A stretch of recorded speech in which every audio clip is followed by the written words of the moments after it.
The ruling establishment has a lot of, they will stop at nothing to complete their toolkit of control, right?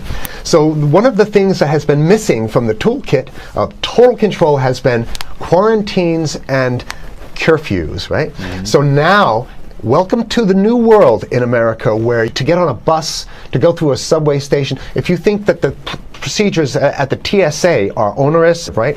Guess this is coming to a bus depot near you. It's a more invasive way, and the ruling class needs this because, let me say, if the ruling class ever saw wide-scale civil unrest, you'd see an Ebola outbreak in America right away. Okay, so this is, what you see is that Ebola is another tool in the toolbox of the ruling class to control. Yeah, to keep down absolutely, repression. positively, 100%. This is a tool. Right. Ebola doesn't just magically start spreading. Mm-hmm. And then we have this doctors that come back here. The white people, of course, live. Mm-hmm. You know, the two whites who got it survived. All the black people that get it die. It's very possible that these one of these NGOs over there is going around with a veil of Ebola or spreading it from a small plane onto villages. The point is to get hundreds of thousands of people infected with it and create the next phase of control. Now, one of the things I'd like to show to back up my my claims here. Here's a document from the Rockefeller Foundation. Rockefeller Foundation, right there. You can zoom in on that, where my finger is. It's called Scenarios for the Future International Development, the Rockefeller Foundation. All right? Okay, let's take a look at what they're saying here. This is something like a 50, 60-page document. I'd like you to go to page 18, if you can look at this up on the internet, but I'll read it off to you. It's called lockstep, lockstep. And this is a phrase that I used right after 2001 when I saw the entire system of the United States, including the population, were in lockstep. So the Congress went along, and yes, it was Osama bin Laden, and the people waved their flag and said, I hate, hate, hate, hate, and everything was in lockstep. Well, in 2010, they published this, Rockefeller Foundation, and here's what they're saying. They're saying that they call it a scenario. These are scenario narratives, and they speak about it in the past tense. So they put out this scenario, lockstep. A world of tighter, top-down government control and more authoritarian leadership with limited innovation and growing citizen pushback. Okay, I'll read a little bit of it. In 2012, the pandemic that the world had been anticipating for years, nobody was anticipating a pandemic, finally hit.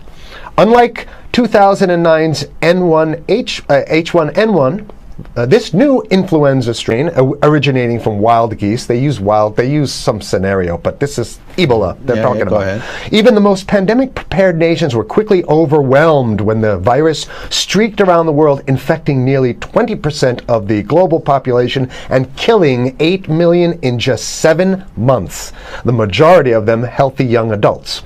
The pandemic also had a deadly effect on economies. You can see the agenda.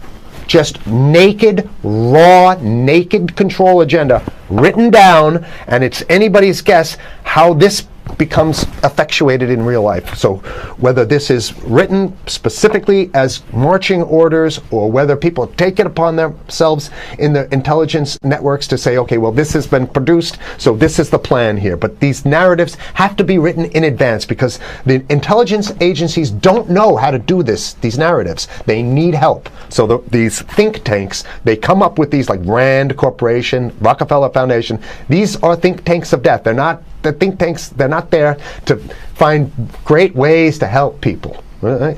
Okay, the pandemic also had a deadly effect on economics. International mobility of both people and goods screeched to a halt.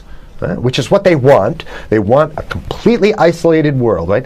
Debilitating industries like tourism and breaking global supply chains. Well, of course they want tourism stopped because they're not in the tourism business, and they want you at home in your house in front of the TV. Then they got you, because once you watch the TV, they own your soul.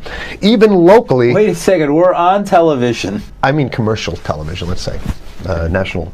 Even locally, normally bustling shops and offices sat empty for months. Okay, so I love how they talk about it in the past tense in 2010. Right?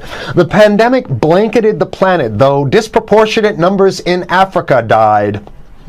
Southeast Asia and Central America, where the virus spread like wildfire. It sounds like the opening monologue of a disaster movie, right? Exactly. Now listen here's the good stuff now. But even in developed countries, containment was a challenge. Now here's this one. I love this one. The United States' initial policy of strongly discouraging, in quotation marks, strongly discouraging citizens from flying proved deadly in its leniency. So they're saying, that... No, keep going. Read it. Proved deadly in its leniency. So they should have been tougher, right? Accelerating the spread of the virus, not just within the United States, but across borders. However, a few countries did fare better. China in particular. The Chinese government's quick imposition and enforcement of mandatory quarantine for all citizens, as well as its instant and near hermetic sealing off of all borders, saved millions of lives, stopping the spread of virus far earlier than in other countries. So the message here is we have to look towards the Chinese, the oppressive totalitarian Chinese regime, as an example of what we need to be doing here. And of course, the ruling class here loves the Chinese regime because they have demonstrated to the ruling class the most efficient form of capitalism, which is authoritarian capitalism. So we have capitalism, but unfortunately we have this veil. I get it. We have this veil of democracy. This is very interesting. This is continue on. Okay. China's government was not the only one that took extreme measures to protect its citizens from risk and exposure. During the pandemic, national leaders around the world flexed their muscles, flexed their authority, and imposed airtight rules and restrictions. You can see the agenda. Go. Okay. From the mandatory wearing of face masks to body temperature checks at the entries to communal spaces like that's what's happening right now. Yeah, but soon it's going to be like body. It'll be at the subway. Yeah, is that what you're saying? We'll be going through this in the sub to get on the buses and the subway, things like that. And what this means though is don't think about having a cigarette, a joint on you, or basically you can't. This is a dragnet for everything. So if in order for you in other words, just like with stop and frisk, this is ultimate stop and frisk. This is the ultimate cavity stop and frisk, cavity search kind of thing. All right, so during the pandemic, national leaders around the world flex their authority. Now there's some good stuff. Listen to this.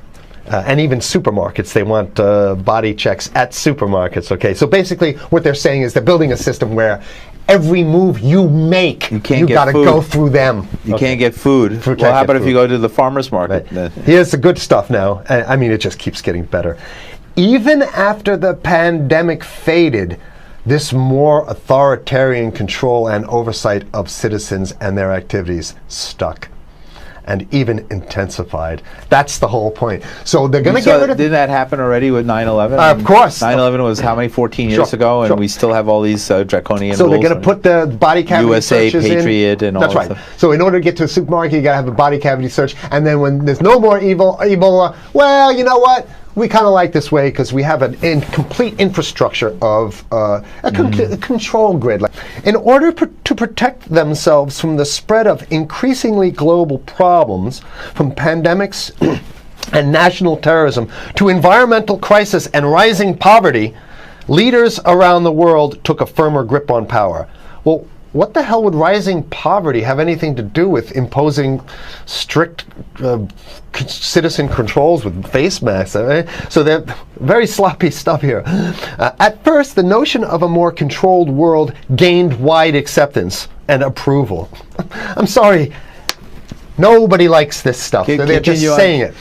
No, I have to provide analysis. Only because we only have 5 minutes left, so that's. Oh my God. Okay. Citizens willingly gave up some of their sovereignty and their privacy to more paternalistic states in exchange for greater safety and stability. I mean, that's just a complete naked contradiction to the famous saying that if you think you're going to give up a little bit of security, I mean, if you're going to give up your freedom for security, you're going to get neither. That's the long-standing thing. And here what they're doing is they're not even ashamed or embarrassed to absolutely say the exact opposite. They're saying, yes, we all want to give up our privacy and sovereignty for more stability and security and stability. So you don't get that. When you give it up like that, you get the shaft. Can you show us the cover again of what you were just reading? One more time, and then I have two more documents. Right, this is what we were reading here, and just zoom in a little bit so folks can see it. He'll zoom in, don't worry, you can relax. All right. And scenarios for the future of technology and international development. Okay, now I have two more documents. Keep it zoomed. We have the National Security Memorandum of December 10th, 1974. This is Henry Kissinger's brainchild. The National Security Memorandum number 200. You can look that up on your internet. I'll summarize it. He says that there's too many people, we got to get rid of the population. So to answer your question. Oh, from earlier. Yeah, he says, he used the word depopulation, which is different. Depopulation means killing people that already exist, and it's to get the minerals, because we need the minerals. And here's another one.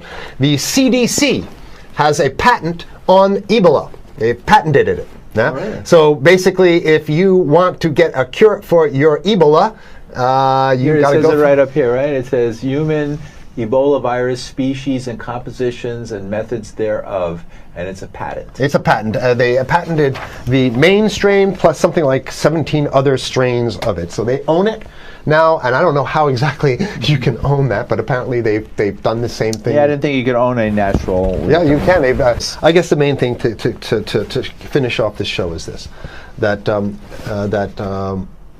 they want to get more control, more and it's going to be curfews and quarantines. So what I'm saying is that unless the American people start to get some new way to revolt, a new way to organize, new way to protest, unless we can break through the apathy, because that's what we have here, then it's going to be a slave state here. The ruling class doesn't seem to have too much resistance. They're getting everything on their Christmas shopping list, and they've been wanting quarantines and curfews for a long time. Now they got it. And if you want to live in a world where you're tricked into all this stuff because it's for your safety, right? And if you want to have a probe and make sure you got to check your pockets, make sure you don't have anything incriminating on you before you go out, and when you step out of your house, you want some police there to monitor and see what you're doing. If that's the world you want to live in, be apathetic, don't do anything. You're going to get that world very soon. It's coming your way, definitely. Mm-hmm. Yeah. So what should people do? What's the hope? You have 30 seconds. To wake up, learn about it, and go fight these bastards in Washington. They're easy to beat. If we can just organize, we can beat them. It's simple. They're weak, and there's so few of them.